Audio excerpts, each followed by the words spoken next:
दहशत फैलाने के लिए सोशल मीडिया का सहारा लिया और उसको हम उम्र युवा उससे जुड़ते चले गए। अपराध करना उसकी फितरत में शामिल था और पुलिस को चकमा देना उसकी काबिलियत का हिस्सा था। लेकिन एक दिन ऐसा भी आया जब एक गैंगवार में उसकी ज़िंदगी का सफ़र थम गया और वह इस दुनिया से हमेशा के लिए रुखसत हो गया। उसकी मौत कैसे हुई यह आपको आगे पता चलेगा। यह वह दौर था जब महज 16-17 साल की उम्र में अपराध की चाह रखने वाले युवा इसके फैन बनते जा रहे थे। बड़े बाल, सिर पर लाल टीका, आंखों में सुरमा, काला गमछा दुर्लभ का यह पहचान था और यह स्टाइल इस गिरोह का ड्रेस कोड बन गया था। इस लाइफ स्टाइल के कारण भी दुर्लभ कश्यप और उसके दोस्त चर्चा में थे। कम उम्र के लड़के उससे आकर्षित हो रहे थे, उसे ज्वाइन कर रहे थे, जिसका कारण हुआ कि समय के साथ यह ग्रुप गैंग में बदल गया। दुर्लभ कश्यप का गैंग फेसबुक से चल रहा था।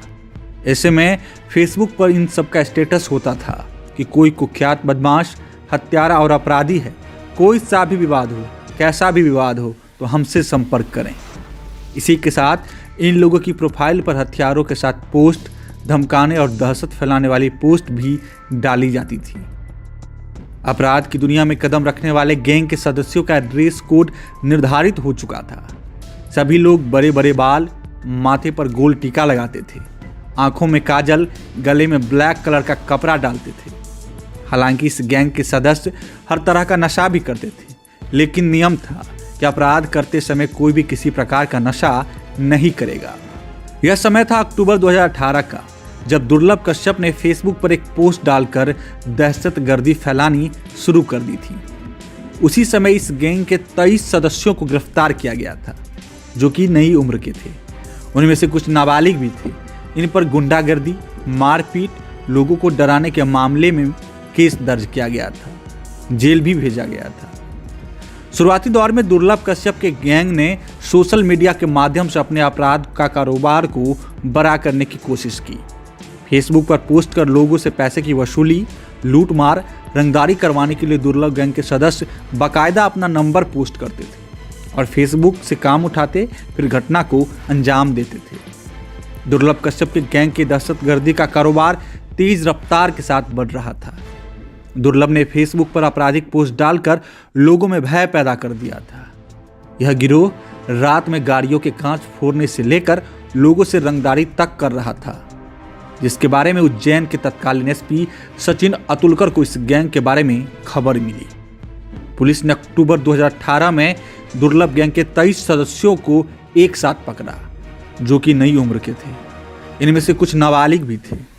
इन पर गुंडागर्दी, मारपीट, लोगों को डराने के मामले में केस दर्ज किया गया था।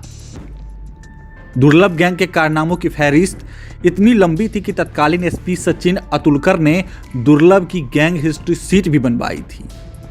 27 अक्टूबर 2018 को जब उसे पकड़ा गया, तब उसके नाबालिग होने के कारण बाल संप्रेक्षण गृह भिजवाया गया।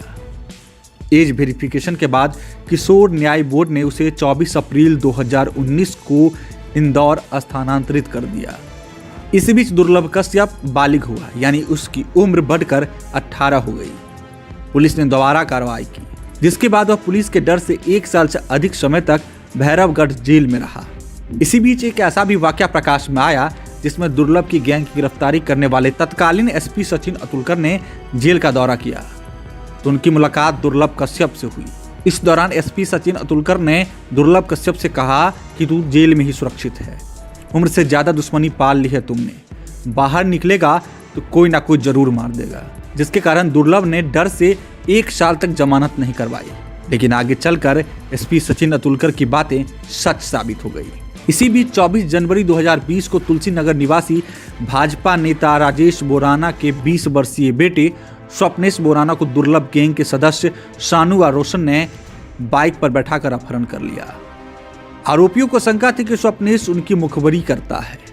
इस मामले में पुलिस ने 1 जुलाई 2020 को दुर्लभ कश्यप गैंग के सदस्य शानू और रोशन के साथ 2 अन्य बदमाशों को गिरफ्तार किया। इस दौरान दुर्लभ गैंग के सदस्यों ने युवक के अपहरण के बाद मारपीट का एक वीडियो भी बनाया था। पुलिस के अनुसार आरोपियों ने धमकी दी थी कि जब तक उन्हें रुपये नहीं देता है तब तक वह मारपीट के वीडियो वायरल करता रहेगा। वारदात करने के बाद सभी आरोपी फरार थे। उनकी गिरफ्तारी पर तत्कालीन एसपी ने 10-10 हज़ार रुपये का इनाम भी घोषणा की थी। इधर लॉकडाउन के पहले फरवरी के आसपास का वक्त था जब दुर्लभ कश्यप जमानत पर छूटा और इंदौर में रहने लगा। इसके बाद लॉकडाउन खत्म होते ही वह उज्जैन आ गया और यहाँ माँ के पास रह रहा था।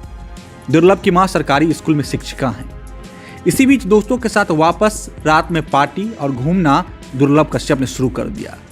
जेल से निकलने के बाद दुर्लभ कश्यप खुद को डॉन मान बैठा था। लॉकडाउन के बाद शहर में ऐसे ही आपराधिक घटनाएं चरम पर थी। ऐसे में अपराधी बेखौफ होकर घटना को अंजाम दे रहे थे। इसी बीच हिस्ट्री सीटर दुर्लभ कश्यप 2 महीने से उज्जैन के अब्दालापुर में रह रहा था और रात में पार्टियां कर दोस्तों के साथ घूम रहा था। इसके बाद भी पुलिस ने दुर्लभ की गतिविधियों पर ध्यान नहीं दिया। इसी बीच रात के 11 बजे दुर्लभ कश्यप गैंग के कुछ साथी रफीगंज के हारफुल वाली गली में चाय दुकान पर पहुंचते हैं और वहां चाय दुकानदार अमन उर्फ भूरा को रंगदारी के लिए चाकू लहराकर धमकाकर चले आते हैं। दुकान संचालक इसकी शिकायत करने माधवनगर पुलिस स्टेशन पहुंचता है, लेकिन उसकी रिपोर्ट नहीं लिखी जाती है और उसे भगा दिया जाता है। जिसके बाद रात के 1 बजे करीब दुर्लभ 5 साथियों के साथ बाइक व स्कूटर से उस चाय की दुकान पर पहुंचता है, जहां चाय की दुकान पर सामने खड़े युवक शहनवाज से उसकी कहासुनी शुरू होती है।